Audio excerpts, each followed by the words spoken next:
Hi guys, welcome back to my channel, and most of all, welcome to my studio. This is the very first video that I'm filming from here. Let's hope it's the first of the many to follow. But welcome, we have semi-settled. I haven't been around in a hot minute, which is why I thought let's kick it off with a Q&A. I wanted to tell you like the entire story, but it is so lengthy that I would probably need a couple of hours to talk about it. And I filmed a few videos me talking about it, and it is just newsworthy. So I thought you guys get to lead the way. You've sent me in some questions and I'm going to get into them, and I hope it's going to clear out what has happened in the meantime. So without further ado, let's get into it. Also, do apologize that I look like an egghead today because it's not the best hair day today. Let's just leave it at that. Okay? And in the event that you hear weird noises of people, I don't know, moving things or whatnot, it's the workmen that are still busy at our house. For how long, nobody knows. The very first question is, are you completely moved in? So for those of you who don't know, we have been in the process of building this house for what, 7 years? 7 years.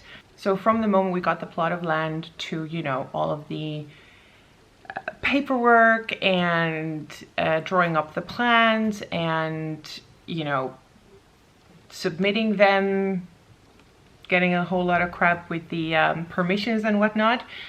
And it's been a very bumpy ride. I will just say that it's been a very bumpy ride. Everything that could have possibly gone wrong has gone wrong, but we are getting somewhere. So we have moved in here.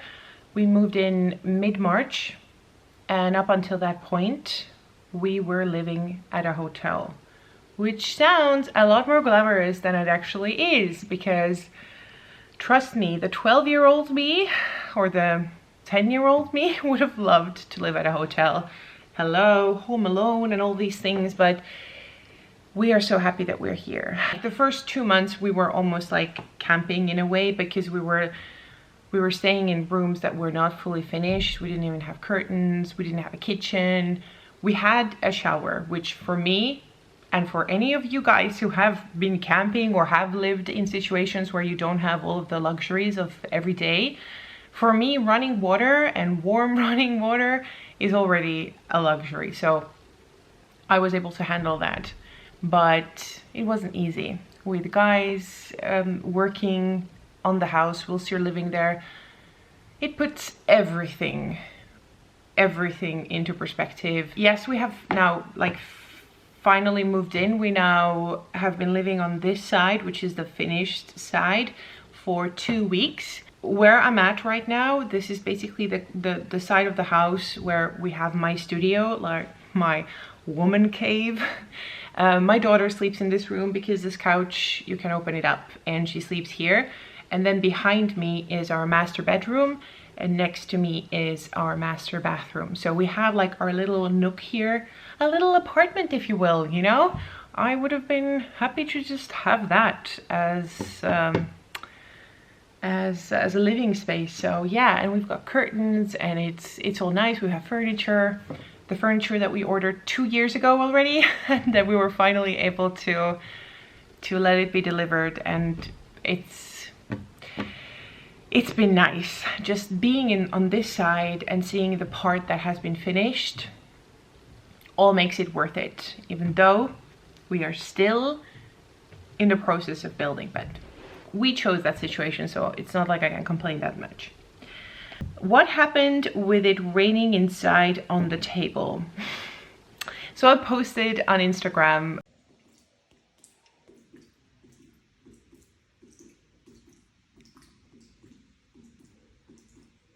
We just got our kitchen. I think we had our kitchen for like a few days, even, like, just, you know, our kitchen countertops and all that.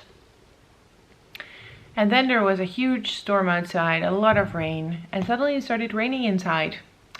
And frankly, we still don't know where it comes from. We still do not know, because basically the roofing and I don't know how it's called in English, the terminology, but like we've got windows on top of the roof to just let some like daylight come through. Nobody knows. Those have been there for a couple of years already. We have never had a leak. So we're still looking for that. So yay. It'll be fine eventually, I'm sure.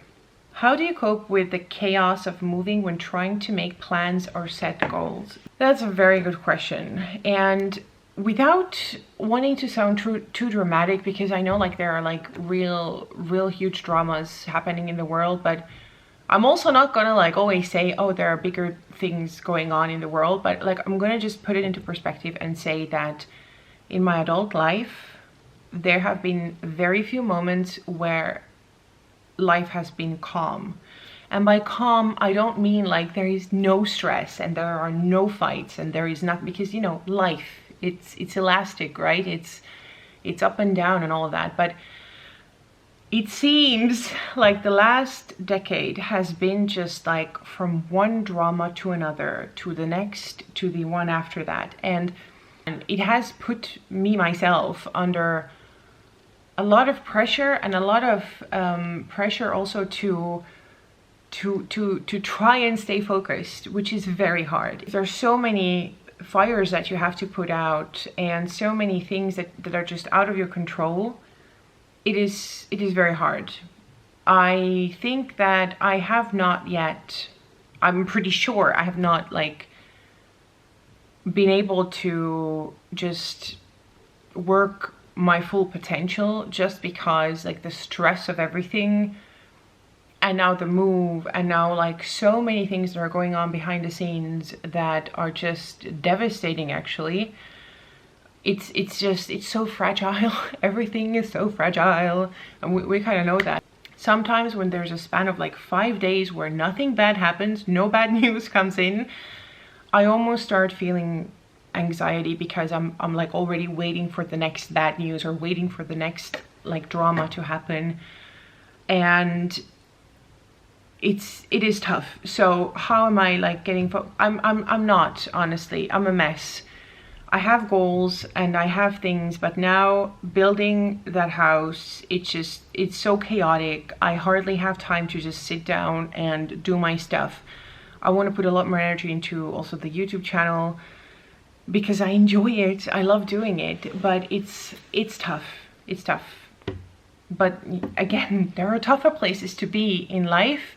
But for me personally, I have not been able to calmly just follow my goals and follow my dreams, which will swiftly lead me to the next question, which I saw pop by, which is, what is your profession? So I moved to Belgium 12 years ago. Wow, that's a long time ago. And I had a job until I gave birth to my daughter. And then I decided to pursue a makeup course of 7 months, day in, day out, at the Makeup Forever Academy in Brussels, because makeup has always been a little side passion of mine. And I thought I'd maybe make it my job, and you know, I really enjoy it. Can you hear that boom boom? I'm sorry for all these extra noises, but I did that. But because I'm raising my child abroad, and I don't have grandparents, I don't have parents, I don't have friends. Well, I have friends here, but like there are new friends and everybody's raising their kids. It's just like I don't have my own village, if you will.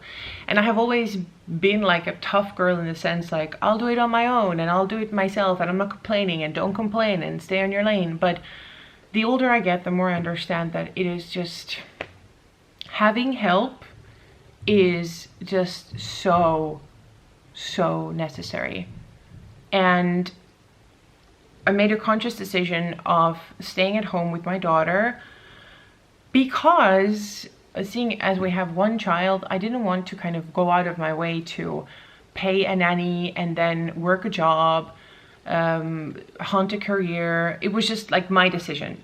Nothing wrong if you do that, but I just I didn't want to do that. So basically my profession is I assist my boyfriend in his businesses. We have a few businesses together. Some of the things are just like purely his thing or his core businesses. I'm sorry about that sound. His core businesses, I don't really partake in that, but we have a few side things where I assist him. I keep the gray cells like working. But frankly, the past years, this house has taken a lot of time and effort. So I have been also very grateful that I can just, you know, if I need to go to a showroom, I can just step into my car and go there. And I'm just basically working around my daughter's schedule. That's what I'm doing. So I don't have my own career, my own like boss girl, whatever.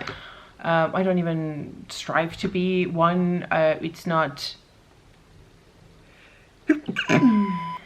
I just sneezed, so if you see tears in my eyes, it's not because I'm really sad about the fact that I don't have my own career.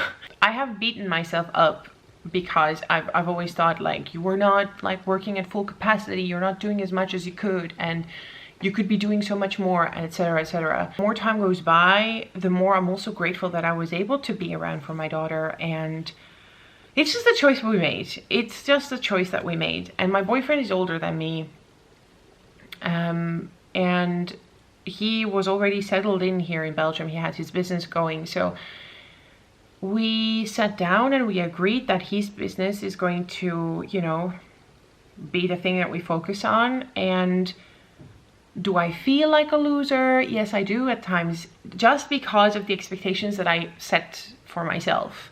But it doesn't...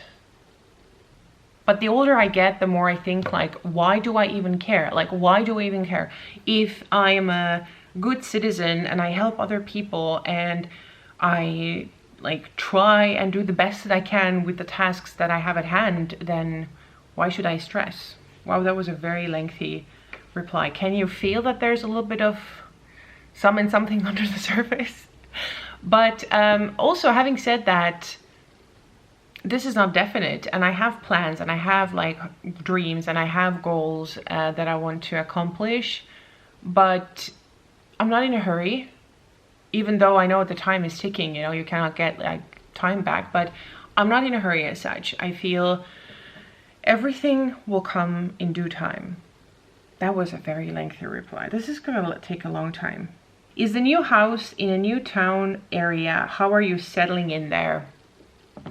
So yes, it is in a new area and a new town, but our daughter already went to school in this area because we knew we would move in here. But having said that, it's really nice to settle in here. Everything is close by. My daughter goes to school a lot closer. I drive an electric car, so I very clearly see that I need to charge it a lot less frequently than I had to when we were living in the new house. The distances are much shorter. I am everywhere just in a blink of an eye, and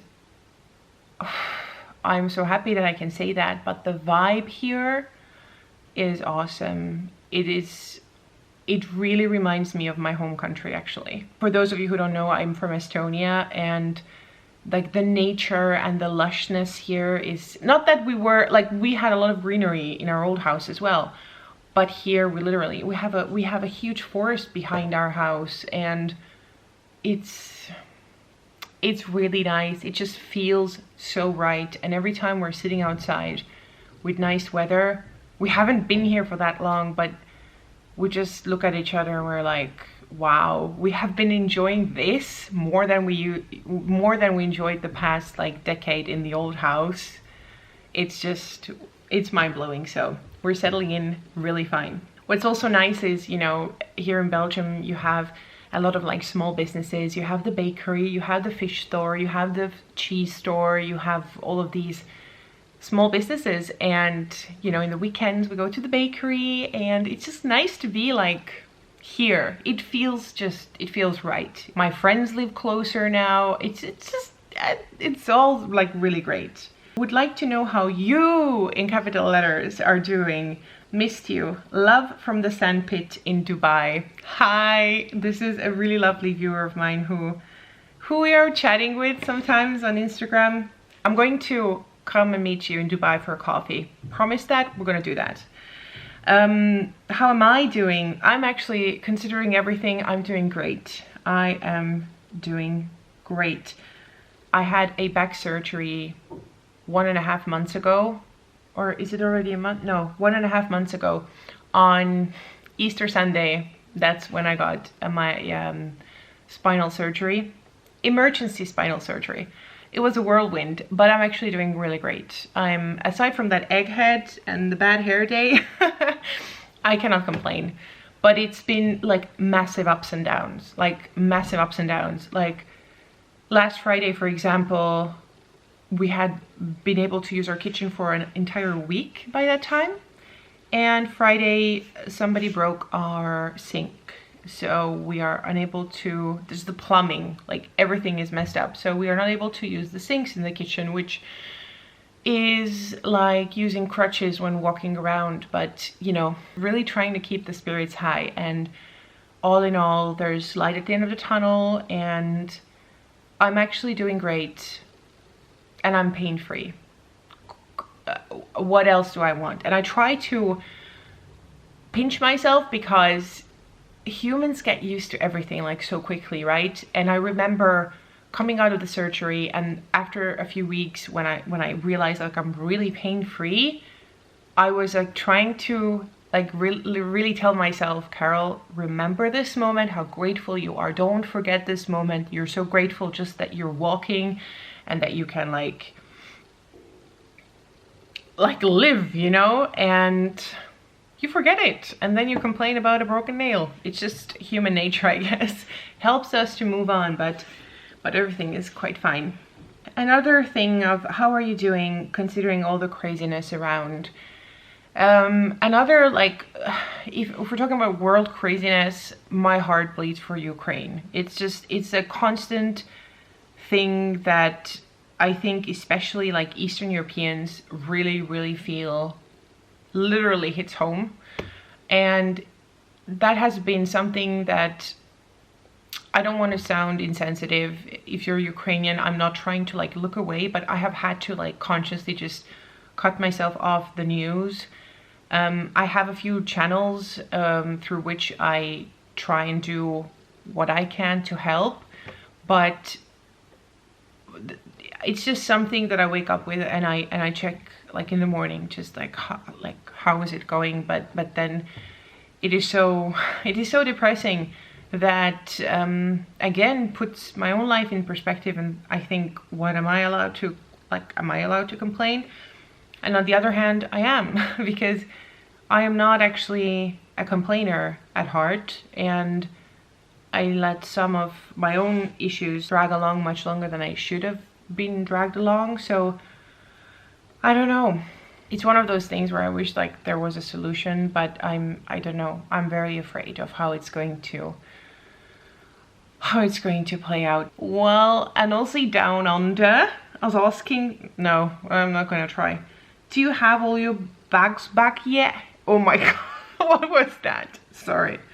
Did you miss them? Sell any? I have all my bags back. Yes, I have all my bags back. I have all my bags are in this room as we speak. Did you miss them? Of course I missed them. Of course I missed them. But funnily enough, the bag that I'm rocking today, because somebody did ask that, so I'm going to show you what I've been rocking the past week. Is this the most luxurious bag that I have in my collection?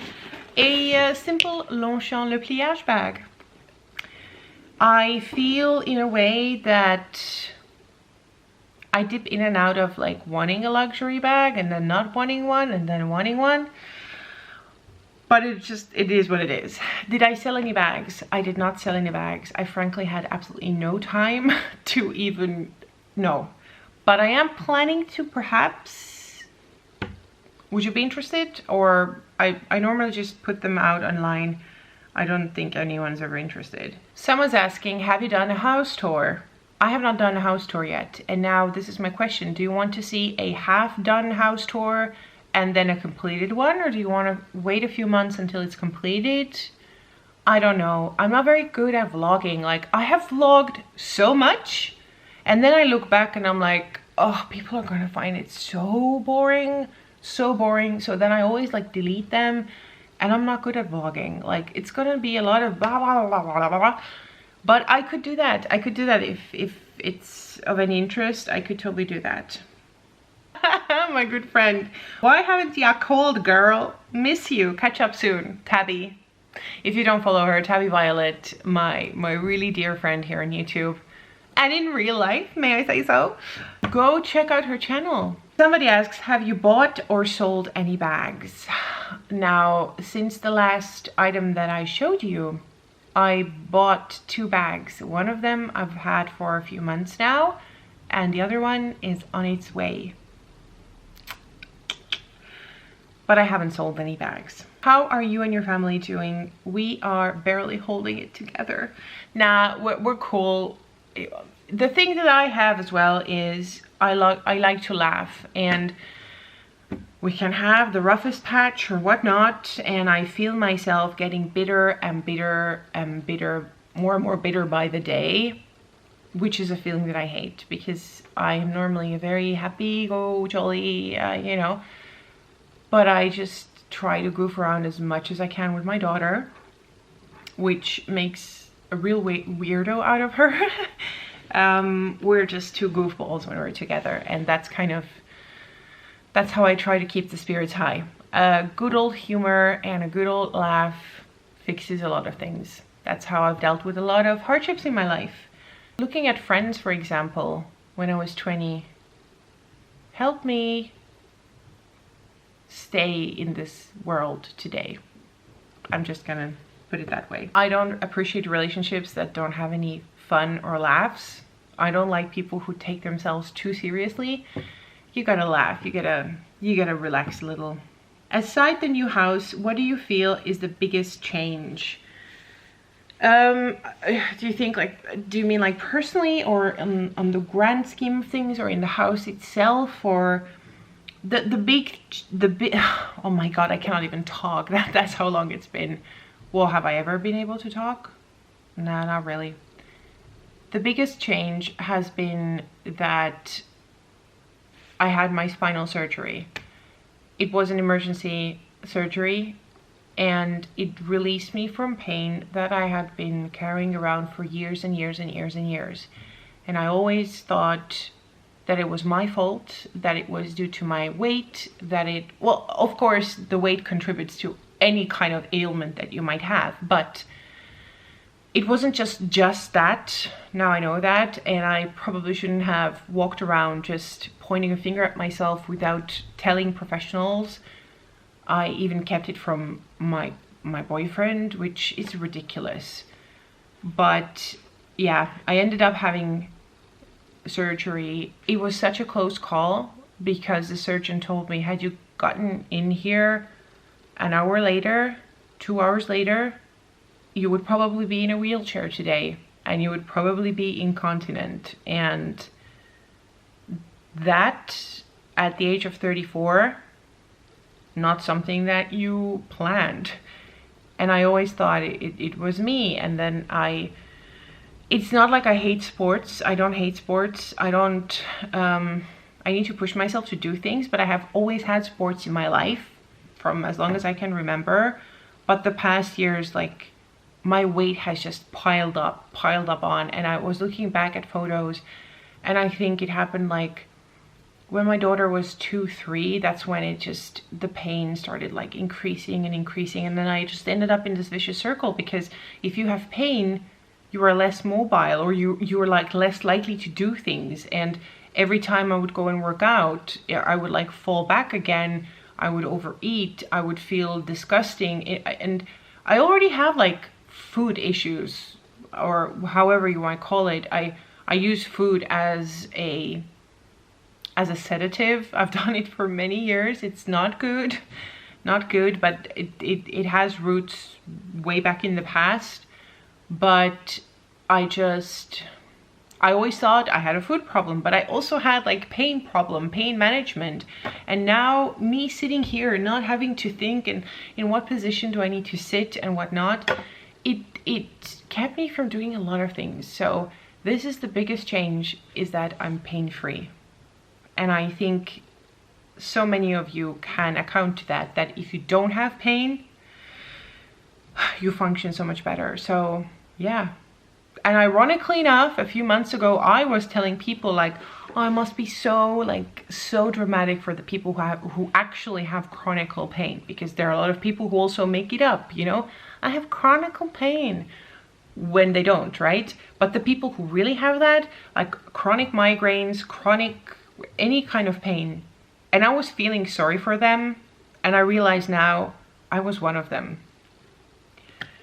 That's the stupid person that I am. But you know, you live and you learn. It's never too late to learn and to correct things in your brain or in your behavior or whatnot. Marit, not going to answer that question. How are you feeling health-wise? Happy to see you. And yeah, a lot of questions about the health as well. I'm just going to close down with that, because if there's anything that I've understood even more than I did before, is health is so important. I was just telling my friend, do you remember when you were like, do you remember being like 7 and 8 and hearing like aunties and grannies and like older people who probably now are like my age, at birthdays they would be like, all I wish for you is health. And the other one would say the same thing, and you were like looking at them like a 7-year-old, like, give them some candy. Like, I don't want health. Who cares about health? Like, look at me bend. And then something has to happen, and then you realize really like health is the most important thing. So yes, I probably wasn't very thorough in what has happened, but I think in a nutshell you understood. We lived in a hotel, we moved into this house when it's still like half ready, and I had my spinal surgery, and it was, I say it very lightly now, but it was really a very tough time. But I had so much support from friends, and lovely like care baskets were sent my way, and I am so grateful for the people that I have met here in Belgium who are so genuine and who are just really nice people. Just really nice people. I remember I told you that I don't have a village here. I kind of have a village for myself. Like, for my mental well-being, I do have very lovely people around me that I can always count on, and I hope that they know as well that they can count on me. And I just, yeah. But I'm very bad at like accepting things or receiving things, and I always want to be on the giving end, and I'm very bad at like taking. Not that I'm a saint, absolutely not. I can be such a devil as well, but I'm generally like very bad at accepting any kind of kindness. It probably is because I have zero self-worth. Zero is maybe exaggerated because I've really worked on that, but I feel always that I'm in huge debt to someone when they do something kind to me. Even though when I do something, I never want anyone to do anything back to me. I don't know, it's a weird, twisted thing, but yeah. That is it. I'm going to wrap it up because it's already so long. I hope you had a little bit of fun, enjoyed. I will be getting back to my usual handbag content. Who's excited for that? I know I am. So I'll be doing handbag reviews and that kind of that sort of things. But it could also end up being a little bit sporadic the upcoming months. I'm not going to lie. But I hope that you stick around. Take care. Thank you so much for watching. And as always, I'll see you again next time. Bye.